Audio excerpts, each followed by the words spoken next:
ആഗോള ചെസ് ഫെഡറേഷനായ ഫിഡയുടെ ലോക വനിതാ ചെസ് മത്സരത്തിൽ ചരിത്രം കുറിച്ച് ഒരു ഇന്ത്യൻ പെൺകുട്ടി ആദ്യമായി ഫൈനലിൽ പ്രവേശിച്ചു. ദിവ്യ ദേശ്മുഖ് എന്ന 19 വയസ്സുകാരിയാണ് ഈ മഹത്തായ നേട്ടം കൈവരിച്ചത്. സെമി ഫൈനൽ മത്സരത്തിൽ ലോക 1-ാം നമ്പർ താരവും ചൈനീസ് പ്രതിനിധിയുമായ ടാൻ സോങ്ങിയെ അട്ടിമറിച്ചാണ് ദിവ്യയുടെ ഫൈനൽ പ്രവേശനം. ചൊവ്വാഴ്ച നടന്ന ആദ്യ സെമി ഫൈനൽ മത്സരം സമനിലയിൽ കലാശിച്ചതിനെ തുടർന്ന് ബുധനാഴ്ച നടന്ന നിർണായകമായ 2-ാം മത്സരത്തിൽ ദിവ്യ ദേശ്മുഖ് തകർപ്പൻ വിജയം നേടുകയായിരുന്നു. ഭാരതത്തിന്റെ ചെസ് ചരിത്രത്തിൽ ഒരു പെൺകുട്ടി ഫിഡെ ലോക വനിതാ ചെസ്സിന്റെ ഫൈനലിൽ പ്രവേശിക്കുന്നത് ഇതാദ്യമായാണ്. ഈ വിജയം വെറും ഒരു ടൂർണമെന്റ് ഫൈനൽ പ്രവേശനമല്ല, മറിച്ച് ഇപ്പോൾ ലോക വനിതാ ചെസ് ചാമ്പ്യനെ നേരിടാനുള്ള കാൻഡിഡേറ്റ് ടൂർണമെന്റിലേക്ക് ഒരു ഇന്ത്യൻ വനിത മത്സരിക്കാൻ യോഗ്യത നേടുന്നു എന്നുള്ളതാണ്. ഇത് ഇന്ത്യൻ ചെസ് ലോകത്ത് പുതിയ പ്രതീക്ഷകളും സാധ്യതകളും തുറന്നുകൊടുക്കുന്നു.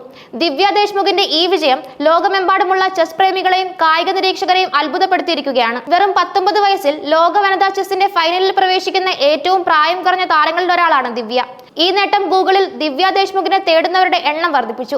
ചതുരംഗത്തിൽ ഇന്ത്യയുടെ അപൂർവമായ കുതിപ്പിന് മറ്റൊരു ഉദാഹരണം കൂടിയാണ് ദിവ്യയുടെ തകർപ്പൻ പ്രകടനം. വിശ്വനാഥൻ ആനന്ദിലൂടെ ആരംഭിച്ച ഇന്ത്യൻ ചെസ്സിന്റെ സുവർണ കാലഘട്ടത്തിൽ യുവപ്രതിഭകൾ ആഗോളവേദിയിൽ തിളങ്ങുന്നത് ഇന്ത്യയുടെ ചെസ് ഭാവിക്ക് ശുഭസൂചകമാണ്. മഹാരാഷ്ട്രയിലെ നാഗ്പൂർ സ്വദേശിനിയാണ് ദിവ്യ ദേശ്മുഖ്. ചെസ്സിൽ റാപ്പിഡ്, ബ്ലിറ്റ്സ്, ക്ലാസിക് ചെസ് എന്നിവ ഒരുപോലെ കൈകാര്യം ചെയ്യാൻ കഴിവുള്ള ഒരു താരമാണ് ദിവ്യ. നിലവിൽ അവരുടെ ലോക റാങ്കിംഗ് 908 ആണ്. ഇന്ത്യയുടെ 21ാമത് വനിതാ ഗ്രാൻഡ് മാസ്റ്റർ പദവിക്ക് ഉടമയായ ദിവ്യ ഈ നേട്ടം കൈവരിച്ചത് 2021-ലാണ്. 2500 ആണ് ഈ താരത്തിന്റെ എലോ റേറ്റിംഗ്. ഒരു ചെസ് കളിക്കാരന്റെ കഴിവിനെ സൂചിപ്പിക്കുന്ന ഒരു പ്രധാന മാനദണ്ഡമാണ് എലോ റേറ്റിംഗ്. ഈ ഉയർന്ന റേറ്റിംഗ് ദിവ്യയുടെ മികച്ച കഴിവിനെയാണ് എടുത്തു കാണിക്കുന്നത്. സമീപകാലത്ത് ദിവ്യ ദേശ്മുഖ് ശ്രദ്ധേയമായ നിരവധി വിജയങ്ങൾ നേടിയിട്ടുണ്ട്. കഴിഞ്ഞ ജൂണിൽ ലണ്ടനിൽ നടന്ന ലോക ബ്ലിറ്റ്സ് ചെസ് മത്സരത്തിൽ ലോക 1-ാം നമ്പർ താരം ചൈനയുടെ ഹൂയി ഫാനെ അട്ടിമറിച്ച ദിവ്യയുടെ പ്രകടനം ഏറെ പ്രശംസിക്കപ്പെട്ടിരുന്നു. ഈ വിജയത്തിൽ അന്നത്തെ പ്രധാനമന്ത്രി മോദി ദിവ്യയെ അഭിനന്ദിക്കുകയും ചെയ്തിരുന്നു. ഈ വിജയം ദിവ്യയുടെ ആത്മവിശ്വാസം വർദ്ധിപ്പിക്കുകയും ലോക വനിതാ ചെസ് ഫൈനലിലേക്കുള്ള വഴി എളുപ്പമാക്കുകയും ചെയ്തു. ദിവ്യ ദേശ്മുഖിനൊപ്പം മറ്റൊരു ഇന്ത്യൻ താരമായ കോനേരു ഹംപിയും ലോക വനിതാ ചെസ് സെമി ഫൈനലിൽ മത്സരിക്കുന്നുണ്ടായിരുന്നു.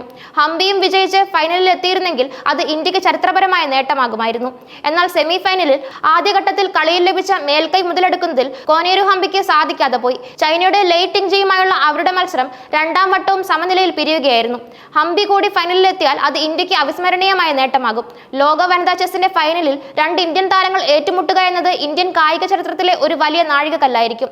ഇത് ഇന്ത്യൻ ചെസ്സിന്റെ വളർച്ചയെയും ആഗോളതലത്തിൽ ഇന്ത്യൻ താരങ്ങൾക്ക് ലഭിക്കുന്ന പ്രാധാന്യത്തെയും എടുത്തു കാണിക്കും. വിശ്വനാഥൻ ആനന്ദിലൂടെയാണ് ഇന്ത്യൻ ചെസ് ലോകം ശ്രദ്ധ നേടുന്നത്. അദ്ദേഹത്തിന് ശേഷം നിരവധി യുവപ്രതിഭകൾ ഇന്ത്യൻ ചെസ് രംഗത്തിലേക്ക് കടന്നു വന്നു. ഇന്ത്യയിൽ ചെസ്സിന്റെ ജനപ്രീതി വർദ്ധിച്ചു വരികയാണ്. സർക്കാരും വിവിധ ഫെഡറേഷനുകളും യുവപ്രതിഭകളെ കണ്ടെത്തി പരിശീലിപ്പിക്കുന്നതിനും ടൂർണമെന്റുകൾ സംഘടിപ്പിക്കുന്നതിനും വലിയ പിന്തുണ നൽകുന്നുണ്ട്. സാമ്പത്തികമായും അല്ലാതെ ലഭിക്കുന്ന ഈ പിന്തുണ യുവ ചെസ് കളിക്കാർക്ക് പ്രചോദനമാകുന്നു. ചെസ് വെറും ഒരു വിനോദം എന്നതിലുപരി കായികക്ഷമതയും മാനസികാരോഗ്യം വർദ്ധിപ്പിക്കുന്ന ഒരു കായിക വിനോദമായി കണക്കാക്കപ്പെടുന്നു. ദിവ്യ ദേശ്മുഖിന്റെ ഫൈനൽ പ്രവേശം ഇന്ത്യൻ ചെസ്സിന് പുതിയൊരു ദിശാബോധം നൽകുന്നു. വനിതാ ചെസ് രംഗത്ത് ഇന്ത്യക്ക് ആഗോളതലത്തിൽ ഒരു പ്രധാന ശക്തിയായി മാറാനുള്ള സാധ്യതകൾ വർദ്ധിപ്പിക്കുന്നു. വരും കാലങ്ങളിൽ കൂടുതൽ ഇന്ത്യൻ വനിതാ താരങ്ങൾ ലോക ചെസ് വേദിയിൽ തിളങ്ങുമെന്നും ലോക ചാമ്പ്യൻഷിപ്പുകൾ ഇന്ത്യയിലേക്ക് എത്തിക്കുമെന്നും പ്രതീക്ഷിക്കാം. കോനേരു ഹംപിയുടെ ടൈ ബ്രേക്കർ മത്സരവും ദിവ്യ ദേശ്മുഖിന്റെ ഫൈനൽ പ്രകടനവും ഇന്ത്യൻ ചെസ് പ്രേമികൾ ആകാംക്ഷയോടെയാണ് ഉറ്റുനോക്കുന്നത്. ഈ യുവ പ്രതിഭകൾ ഇന്ത്യയുടെ കായിക ഭാവിയുടെ വാഗ്ദാനങ്ങളാണ്.